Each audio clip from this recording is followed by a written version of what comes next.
Life was different when I was a child. Back then, families were larger and kids were not the center of attention as they are today. One of the sayings that my dad told us on the infrequent occasion that we had visitors was children should be seen and not heard. Today, this admonition may sound harsh. Back then, that's just the way it was.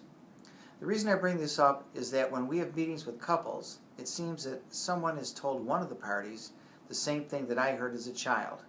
They are seen in the meeting, but they are rarely heard from. Now, there can be any number of reasons for their silence. They may be confused, disinterested, or afraid to show their ignorance on any given topic. They may also have a spouse who sucks the oxygen out of the room by monopolizing the conversation. So what can you do if you find yourself in meeting after meeting with nothing much to contribute? Does it make sense for you to continue to show up at meetings in which you are not expected to participate? The first step in becoming an active participant in your meetings is to draw up a few questions before the meeting. For instance, how much are we worth?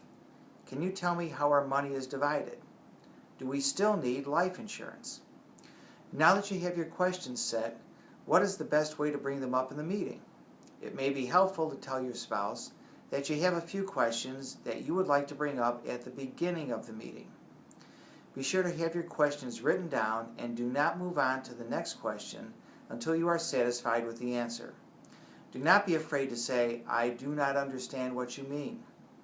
Remember that you are one half of an economic partnership and deserve to know the status of your partnership. We want you to be engaged and informed.